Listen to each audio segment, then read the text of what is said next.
Hello and welcome. Well, you are in for a treat. My guest tonight is Lonnie Dupre. Many of you know who he is. He's an Arctic explorer. He is a mountain climber.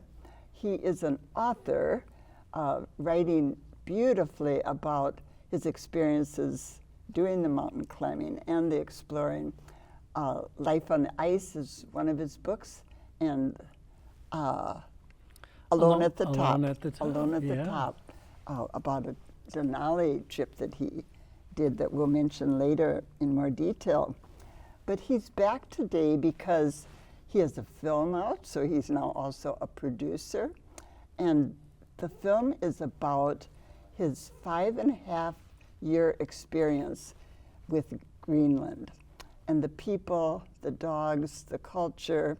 He circumnavigated it to start with a man named John Hosier. And this was back in about 2001. We started the expedition in 1997 and finished in 2001. Oh, okay, the last year, 2001. Yeah. But he went back there a couple of years ago, and he and I actually sat down and talked about that a couple of years ago. But now we're going to talk a bit more about it and how Greenland represents so much more than just the country itself, because of environmental crises, because of the culture they are still hanging on to. So we'll hear more what Lonnie can tell us about that. But welcome back. Thanks, Mary. Great to have you so here. Much. How are you doing? You had a kind of exhausting sounding 2024 so far. Yeah, well, we, I got back from Greenland not all that long ago and was busy trying to produce this film and get this film wrapped up. And now I've been back home taking care of the homestead and get reacquainted with my English Shepherd and all our chickens and and back things like home that. Is in Grand Marais. In Grand Marais, yes. Right. Yes. And you were doing some climbing though in January? Yeah, was doing trying to make a winter ascent of a peak called East Kahiltna Peak in the Alaska Range. We got up there, a team of 3 of us, and went to the climb itself, which hasn't been climbed in many, many years. And a lot of the glaciers on the side of the mountain had receded, making the climb much, much more difficult and longer than we anticipated. So we decided to backtrack out of there and try another peak a little bit, just basically across the valley from that, given our time frame. And we made a valiant attempt on that peak, and then but we never got to the summit. But the experience because of weather or conditions? It was it's one of those days, one of those things where you start really super early in the morning and you go for the summit, but you reach a certain time during the day that if you don't get to a certain height on the mountain before a certain time, you need to turn around because you'll end up coming back in the dark under some very dangerous conditions. So we just decided we weren't going to do that, and just enjoyed our experience out there, and came back all in one piece. I remember Thoreau said, and it applies here a little bit, it applies in life in a lot of ways, said, the only time something is a failure is if you don't learn from it. I mean, aren't you constantly learning about nature and mountains and ice and we are, and especially with global warming now, it's reshaping the landscape anywhere there's ice and snow. And so the climbs in Alaska are getting more difficult now because what used to be snow and ice climbs are now turned into rock climbs, which was one of our issues there this last round. And so being, having traveled the Arctic and in polar regions most of my life, seeing the changes happening firsthand And happening fast. I mean, that's what's, I think, really starting to scare everybody. Yeah, it's so the last time I was in Greenland was over 23 years ago, and when I went back there just recently, the topography has changed so much because the ice cap has receded back inland. The same with the glaciers. So the topography of the coastline is changing so much that the Danish government, which operates in Greenland, has to make new maps. Wow. So you can look at the map and actually, Wow. see what is showing before you there. So it's happening quite quickly.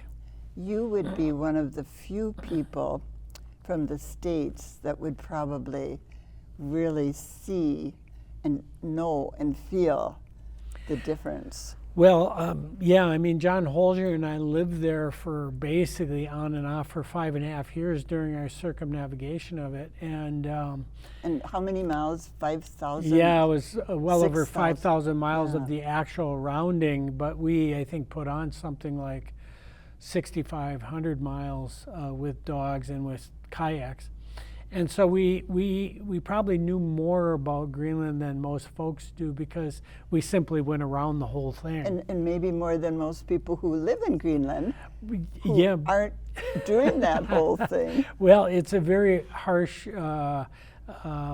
coastline and can be very difficult to get around. Actually, no one's ever been around it the entire way, all the way around, non-motorized. Like you? Yeah, not even since we did.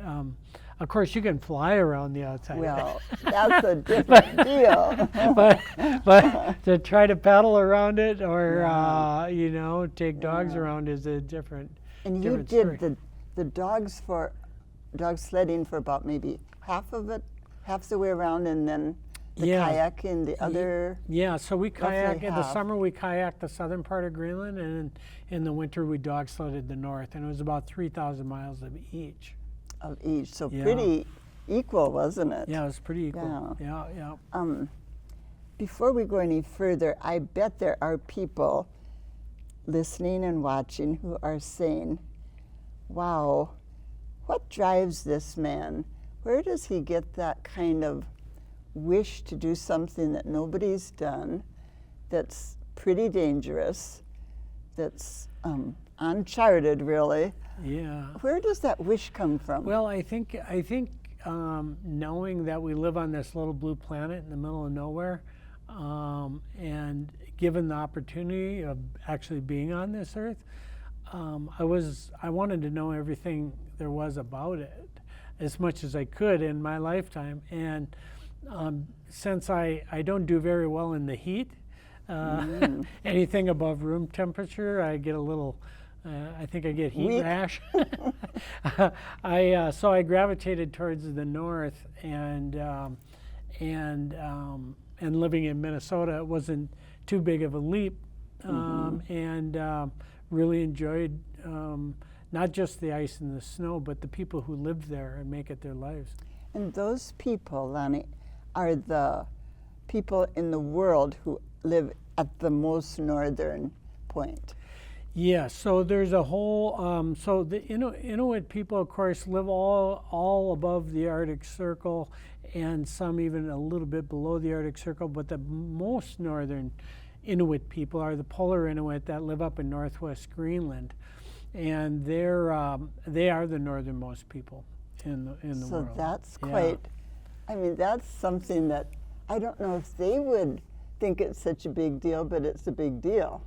Well, it's they've learned to eke out a living up there in a very harsh environment and make it look easy, right? And of course, there was lots of hardship in the early days, but they've really adapted to their surroundings, and they're marine mammal hunters, so that's how they are able to survive. So we're talking seals, Seal and fish. walrus and narwhal and fish. There's fish, of course, and there's caribou and muskox and polar bear and things like that. And so they use that that's their bread and butter, and then the hides and skins from these animals are used for their garments and clothing and footwear. The film you did, and we want to give people the name, it's called Amka. Would you spell it for us? Yeah, AMKA. Just as Amka. it sounds, pretty Yeah, much, isn't it? Amka. And that means one with a friendly spirit. And that title, why that title?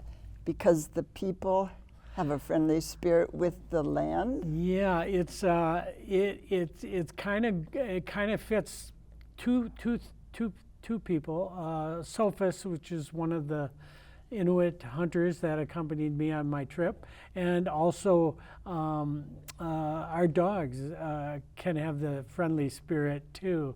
And so it's the tie between the hunter and their dogs, and polar explorers and the dogs.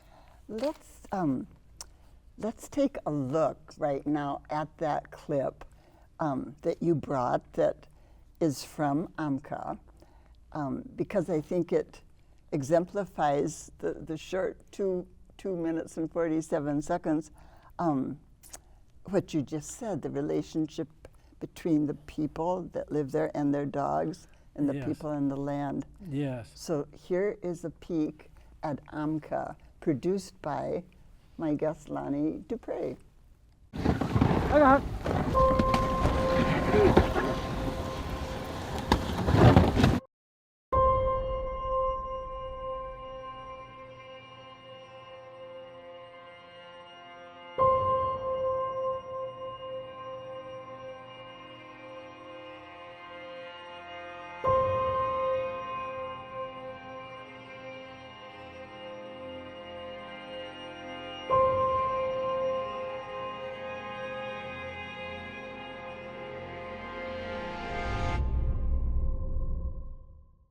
Is the joy that most people don't know. Just living in now. I don't think I could be happier exploring than off the back of a Comitac with a team of dogs. It was the dogs that changed my life because they enabled me to explore. Being there, touch it, feel it. That's one of the most amazing things in the world, just to be there.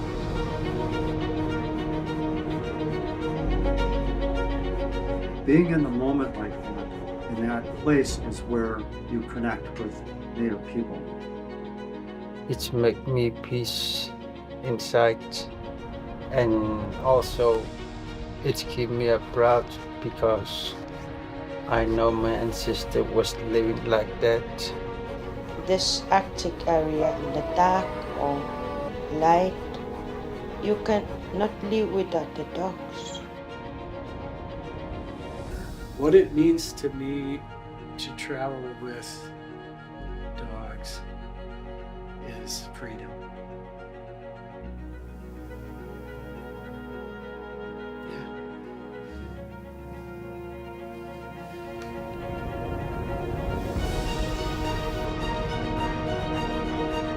For me, the dogs were the avenue of going into this inaccessible land I couldn't even visualize. Our dogs are really tough. Without the dogs, our people won't be able to be here. You can put your trust in those dogs. They put their trust in you as well. The traditional knowledge is that's where there's hope. The Native people in the north don't go out to the wilderness, they're the wilderness. So long we have a sea ice, we need the dog team.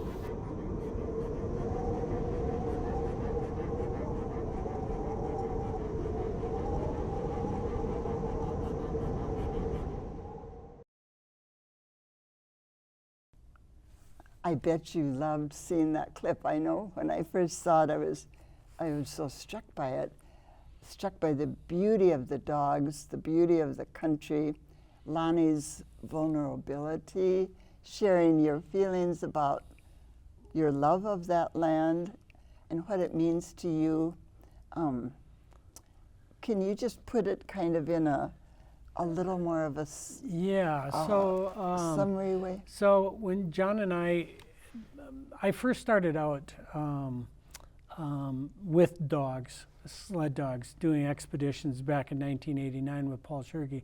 And so I got my first team of Inuit dogs back in 1988. And so That's a long time ago now. a long time ago now. And so they've really reached my heart because these dogs represent wild and adventure and exploration, and these are the same kind of dogs that Robert Peary used to discover the North Pole, and Roald Amundsen, who went to the South Pole. And so these dogs represent Arctic history, and they're companions to the polar Inuit, and they're just amazing animals. And so my love of those dogs, I wanted to produce a film that showed that companionship between these dogs and polar explorers and these dogs and Inuit hunters, and our chance of losing these dogs due to global warming, because without snow and ice, dogs They're will not no longer needed, are they? not I mean, needed. not needed there. That's correct. And so these dogs, they're survivors of the fittest, aren't they, when you look at evolution of the dog species? Yeah, they've lived a feast and famine lifestyle with the Inuit for 5,000 years, and they are the hardiest of the hardy because they have to go through this pecking order much like wolves do, with an alpha male, alpha female, and coming up in the pack, and sometimes they can get injured when they're trying to formulate that pack, and so it's just the hardy that survive. Mm-hmm. And so to train these dogs, to work with them in the very kind of delicate balance that you have, having them trust you and you trust them, it's not easy sounding. No, to because do they're quite wild and a little skittish, and you have to gain their trust.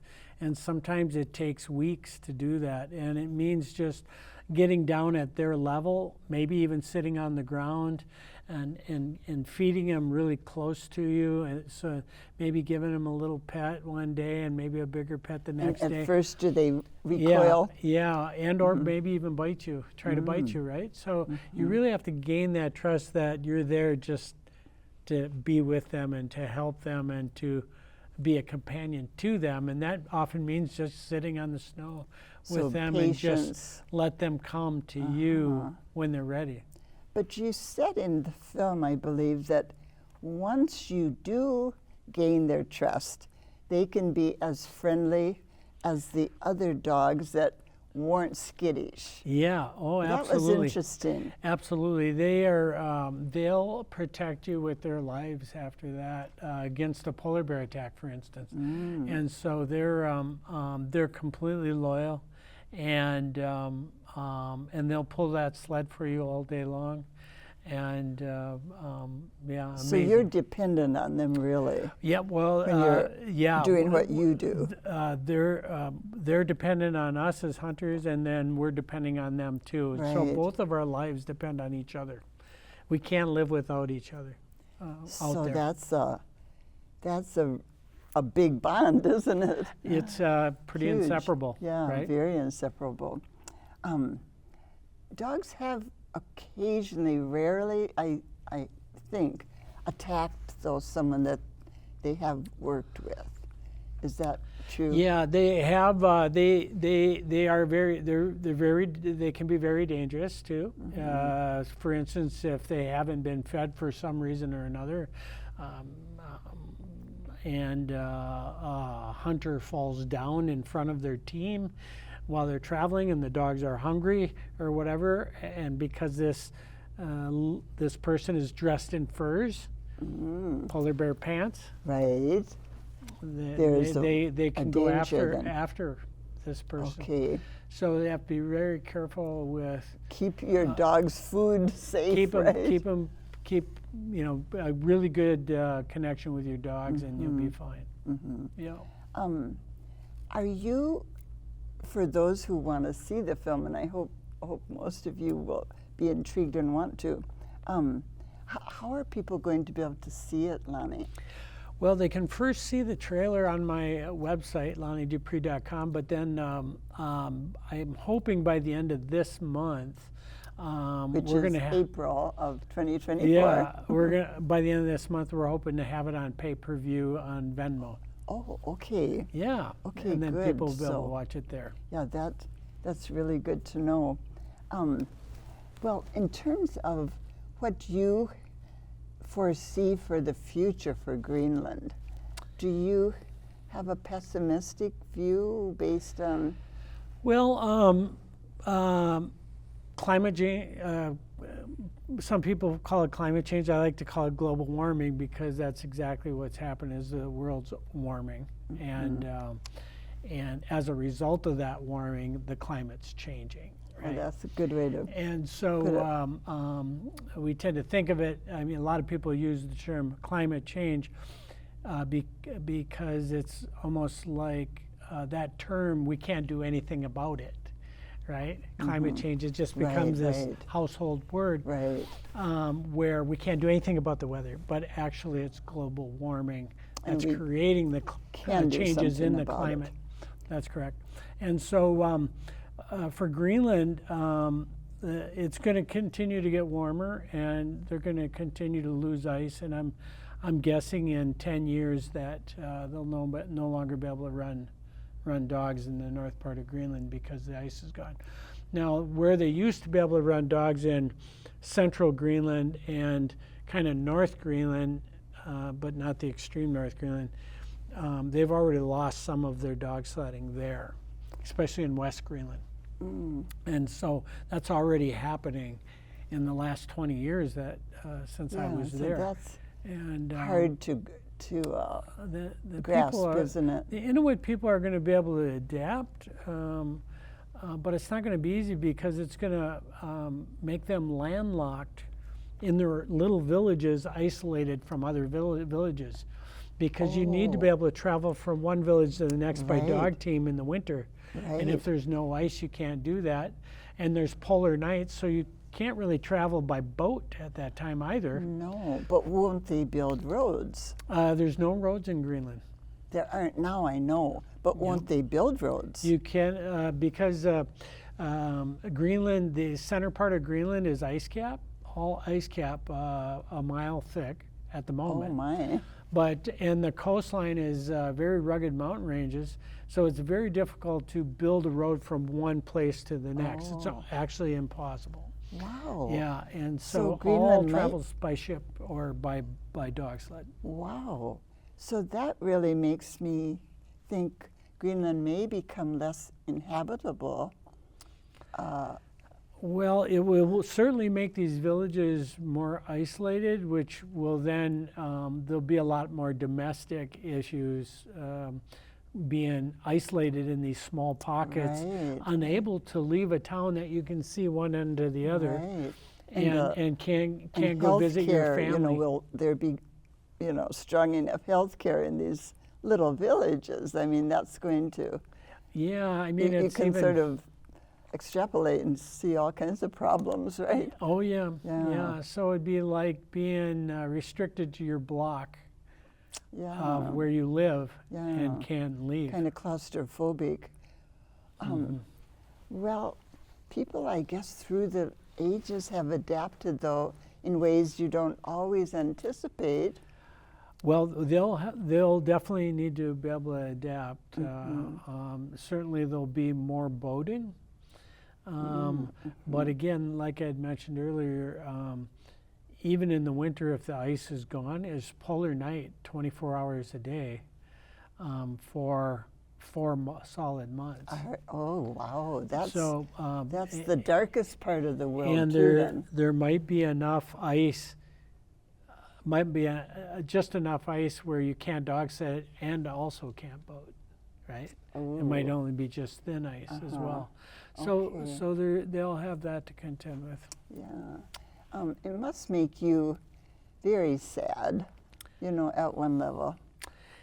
Yeah, it does. It makes me very sad, and because we know what the problem is. We know what the problem is. It's burning fossil fuels. And we know who's causing most And of we it. know who's causing most of it, and so until we really have that, until we really make those changes, really divesting off of oil and coal, it's going to continue to get hotter. So you would say to us living here in our city in Minneapolis and St. Paul, in Minnesota, you would say write your congressman, pound their doors. Vote. Yeah, vote. Vote is a good one, and then also look at retirement portfolios. What are you invested in? Divest on anything that involves oil or coal. That would So be a there's big power. start. So that would be a big start. There's already universities that are doing that, and banks that are doing that, are divesting from oil and coal. Some foundations are doing that. And so that's a good way to go right away. That's a very good idea. Well, we're out of time, Lonnie. Thank you so much for coming down. Thanks, And Mary. he is So coming good to see you again. back. Yes, for sure. Same here. Lonnie is coming back next week, and we're going to do a part 2, and going to just throw all kinds of questions at him that I bet you're thinking, as I am, that we didn't get to cover now. So look for that second interview with Lonnie Dupre. Thank you again, and Thanks, Mary. thank you for being with us. I'll be back next week with Lonnie. Bye-bye.